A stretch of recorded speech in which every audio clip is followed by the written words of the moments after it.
सुनीले कि बाबा कहाँ से। आप भी जो डार्लिंग सिनेमा रिकॉर्डिंग स्टूडियो के उद्घाटन में आए हैं, इस क्षेत्र के उभरते हुए कलाकारों के लिए क्या कहना चाहेंगे? देखिए, सबसे पहले जो भी लोग देख रहे हैं, जनता जनार्दन, सबको मेरा प्यार भरा नमस्कार।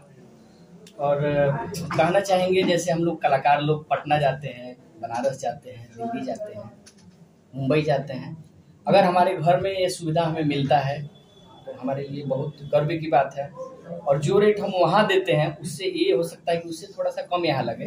एक तो कम लगेगा, ऊपर से आपको अपना गांव है, अपने गांव घर में रह के आप ये चीज़ें कर सकते हैं, ऑडियो वीडियो सब बढ़िया से व्यवस्थित रूप से। और यहाँ पे सारा चीज़ सुविधा रखा गया। अगर कलाकार बाहर से भी आते हैं, जैसे पास के नेपाल से या फिर इधर सीतामढ़ी, बेतिया से, दूर दूर से जो भी लोग आते हैं, जो भी कलाकार लोग आते हैं, उनके रहने सहने का भी व्यवस्था यहाँ पे किया गया है। सुभाष राजा जी, आपने अपने जीवन में एक बड़ा नाम कमाया है, लोग दूर दूर तक आपको जानते हैं। आपके जैसे अगर बहुत सारे युवा हैं जो भी चाहते हैं कि हम इस क्षेत्र में आए, अपना नाम कमाएं, उन युवाओं से आप क्या एक मैसेज देना चाहेंगे? मैं सबसे पहला मैसेज ये दूंगा कि आप लोग सबसे पहले पढ़ाई लिखाई पे ध्यान दीजिए, उसके बाद इस लाइन में आइए और जी जान लगा के मेहनत कीजिए। अगर करना है तब, और नहीं करना है तो अलग बात है। अगर करते हैं इस लाइन में, अगर कुछ भी करते हैं, चाहे गायकी हो, चाहे लेखक हो, चाहे कुछ भी, हिम्मत नहीं हारना होगा आपको। सुभाष भाई, आप पटना दिल्ली का बात किए हैं, तो पटना दिल्ली लोग जाते हैं, जो भी नए सिंगर जाते हैं उससे पैसा ले लिया जाता है, अच्छा से काम नहीं किया जाता है। तमाम ऐसे सिंगर है जो फोन करके मेरे पास बोलते हैं, तो वैसे लोगों के लिए आप क्या संदेश देना चाहेंगे वीडियो के माध्यम से, और डार्लिंग सिनेमा रिकॉर्डिंग स्टूडियो को लेकर? कहीं भी आप जा रहे हैं तो पहले उनके बारे में जानिए कि क्या है, नहीं है। जो पुराने कलाकार हैं उनसे संपर्क कीजिए आप, उनसे आपको अनुभव मिलेगा कि हाँ कहाँ हमें जाना ठीक रहेगा, कहाँ कैसा काम होता है। और सबसे अच्छी बात है कि ये तो अपने ढाका में उद्घाटन हुआ है इस स्टूडियो का, तो ये आसपास के जो कलाकार हैं या फिर यहाँ से जो भी निकटवर्ती लोग हैं, जितने भी अच्छे कलाकार हो, छोटे कलाकार हो, बड़े कलाकार हो, मैं सबसे निवेदन करूँगा कि आप लोग दूर न जाके यहीं आप लोग रिकॉर्डिंग कीजिए। ऑडियो वीडियो का भी सुविधा है यहाँ पे। प्रदीप दीवाना के पास काफी पुराना अनुभव है, काफी दिनों से काम करते हैं, आपके साथ भी कदम से कदम मिलाकर काम किए। डार्लिंग सिनेमा रिकॉर्डिंग स्टूडियो खोले हैं, इसको लेकर आप क्या कहेंगे?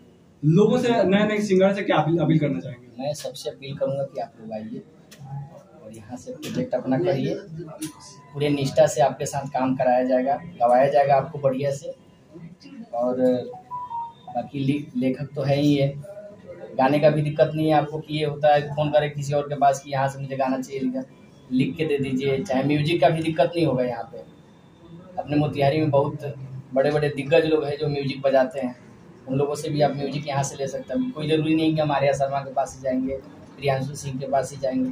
अच्छा, प्रदीप दीवाना से अगर कोई गाना लिखवा कर यहाँ से अगर गाना चाहे तो उसके लिए प्रदीप दीवाना कुछ चार्ज भी लेंगे या फिर यहाँ आएंगे? सर, पेट ऐसे नहीं चलता है किसी का भी, जो भी हो सबका अपना अपना एक चार्ज होता है, चाहे 500 हो, 1000 रुपये हो, 2000 रुपये हो, सबका एक अपना अपना चार्ज है। तो हम भी अगर कुछ भी आज बाजार में हम कुछ भी जाके खरीदते हैं, एक छोटा सा सब्जी ही खरीदते, चाहे एक पेन ही लेते हैं, तो बिना पैसे का नहीं मिलता है। तो ये इनका रोजी रोटी है, इनका या मेरा रोजी रोटी है। सुभाष जी, हाँ, जैसे कि नए सिंगर्स बनते हैं, कुछ फेमस होते हैं पुराने गाने के ट्रैक पर, कोई नए गाने के ट्रैक पर जाते हैं, तो अगर नए गाने को जो नया ट्रैक म्यूजिक लेना चाहे तो यहाँ से मिल जाएगा? बिल्कुल नया ट्रैक, मैं तो पहले बोल रहा हूँ कि नया म्यूजिक भी मिल जाएगा, नया म्यूजिक मिल जाएगा। अगर नए कलाकार यहाँ पे आते हैं, आप लोग के माध्यम से कितना ज्यादा समर्थन रहेगा, कितना ज्यादा सपोर्ट रहेगा? देखिए, हम तो बोलेंगे कि ज्यादा से ज्यादा सपोर्ट हो। अगर बाहर 10,000 में वो काम होता है तो यहाँ 7,000 में कीजिए, तभी अपने एरिया के चाहे आसपास के जो भी कलाकार हैं उनको सुविधा मिलेगा, तो यहाँ पे रेगुलर लोग काम करते हैं। सुभाष राजा जी, ढाका जैसे शहर में इस तरह के बड़े स्टूडियो का जो उद्घाटन हुआ है, लगता है कि यहाँ के छोटे छोटे कलाकारों को एक बड़ी बढ़ावा मिलेगा इधर? बिल्कुल बढ़ावा मिलेगा, और जितने भी इधर आसपास के कलाकार लोग हैं सब उत्साहित भी होंगे यहाँ काम करके, क्योंकि अभी मोतिहारी में जितने भी स्टूडियो, मेरे नज़र में, मेरे देखने से सबसे अच्छा यहाँ पे व्यवस्था है। अच्छा प्रदीप भाई, आपका काफी पुराना अनुभव है इस लाइन में, काफी दिनों से आप काम कर रहे हैं, आपका स्टूडियो खोलने का मेन मकसद क्या है? मेन मकसद यही है कि मैंने अपने संघर्ष जीवन में मैंने लगभग 8-10 साल से जो भी काम किया है, दिल्ली, पटना, बॉम्बे, हर जगह जाके काम देखा है।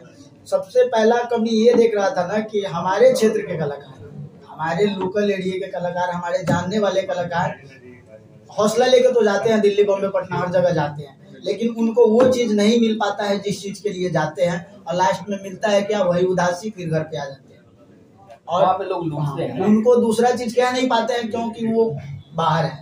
तो ये चीज आया ना कि अपने क्षेत्र में एक ऐसा प्रोडक्शन होना चाहिए कि यहाँ के जो भी करीबी कलाकार है, जो नजदीकी कलाकार है, उनको सपोर्ट मिले।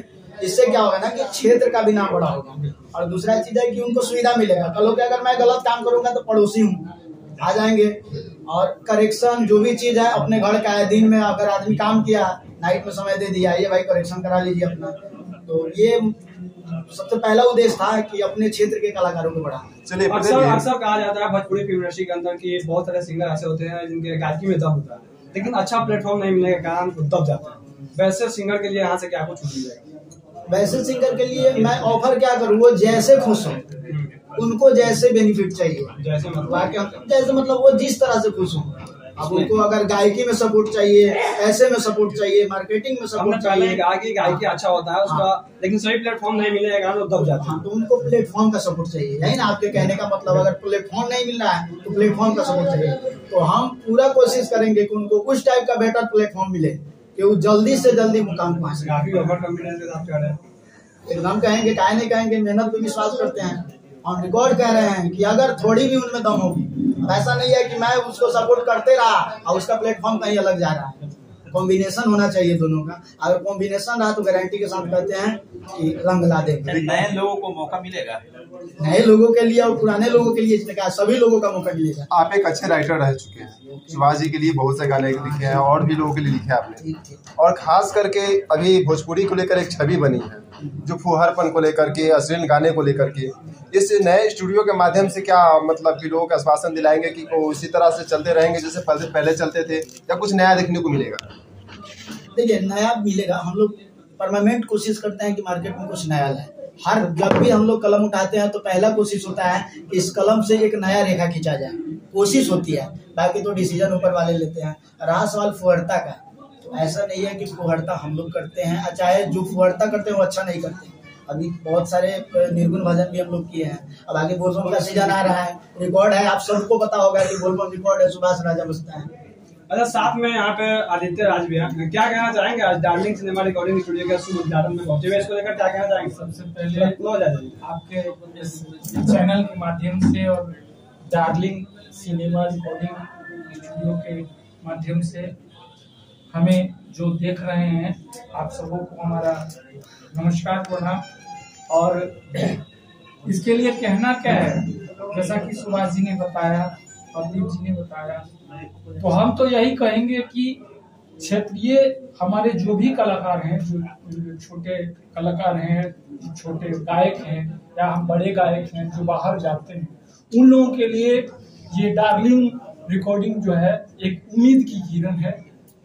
और इस उम्मीद की किरण को इन्होंने यहाँ बखेरा है ना। तो हम तो चाहेंगे कि आप जो है, आप तमाम लोग यहाँ आए और अपना जो है सुभाष राजा जी डार्लिंग सिनेमा रिकॉर्डिंग स्टूडियो का आज ओपनिंग हुआ, उस शुभ अवसर पे एक गाना सुनाइए ताकि आपसे दर्शकों के लिए गाना सुनाते हैं आप लोगों के बीच में। और सबसे पहले हम एक और चीज़ आप लोगों को बोलना चाहते हैं। आप लोग बार बार बोल रहे हैं कि जो अच्छे गाते हैं, अगर जो भी कलाकार अच्छे गाते हैं आप लोग आए, संपर्क करें, बैठ के बात किया जाएगा आपके साथ। जो भी इंसाफ करना होगा हम लोग करेंगे आपके साथ। जो भी अच्छे कलाकार है, अगर अच्छा गाते हैं तो कितना सब होगा। चलिए, एक अपने श्रोताओं के लिए प्यारा सा गाना सुना दीजिए जो आप गाते हैं। चलिए, वैसे भी सावन आने वाला है, ऐसे भी सावन में आपका गाना हिट होता है। सेम कपड़ा भी वही पहनेंगे। कपड़ा भी पीला है, सही बोल रहे हैं। अभी एक मेरा गाना इस सावन में आ रहा है जिसको हम लोग शूटिंग किए हैं नेपाल के अंदर में जाकर, बैलगाड़ी वगैरह तो शूट किए हुए हैं, बहुत बढ़िया। अभी रिलीज नहीं हुआ है, उसका ऑडियो रिलीज है केवल, वीडियो इस साल रिलीज होगा। उस गाने को आप लोग के बीच में सुनाता हूँ। अरे आमा हो आमा कोते को दूर बाटे, भोला जी के सच्चा दरबार हो। सुनिले कि बाबा हमें बड़ा महादानी, लाल मांग बया चारा पसार हो। बहुत बढ़िया है। आप लोग प्यार दुलार आशीर्वाद दीजिएगा। और दहेज का भी मेरा गाना आ रहा है जो पहले आया हुआ है। चलिए बहुत बहुत धन्यवाद। दहेज का भी है गाना जो जिसका वीडियो हम लोग बहुत दिल और जान से किए हुए हैं। 5-6 दिन किए हैं वीडियो उसको। अरे कि कहाँ से लाई बे बाबा 5 लाख नगदिया कार हो।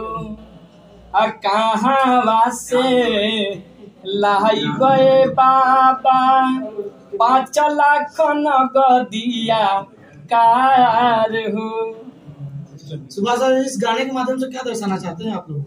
देखिए, लोगों को दहेज के माध्यम से, दहेज प्रथा तो पहले से भी आ रही है। हम चाहते हैं कि दहेज प्रथा खत्म हो जाए ताकि जो गरीब लोग हैं उनको राहत मिले, क्योंकि हम देखते हैं कि अधिकतर गरीबी लोगों में दहेज प्रथा के कारण हो जाता है। किसी के पास 2 बेटी है, 3 बेटी है, तो उसी में लग जाते हैं, शादी विवाह करते हैं, तो लगता है कि हम जीवन में कुछ नहीं कर पाते। लेकिन अभी देखा जाए फिलहाल तो दहेज के लिए बेटियों को मारा जा रहा है, हत्या कर दिया जा रहा है यहाँ तक। इसको आप किस नजर से देखते हैं? सरकार से क्या मांग करेंगे आप? बिल्कुल, इसके लिए युवा को आगे आना होगा और सबको मिल के दहेज प्रथा को अपने खत्म करना पड़ेगा। चलिए बहुत बहुत धन्यवाद सुभाष जी। ये आप लोग का भी।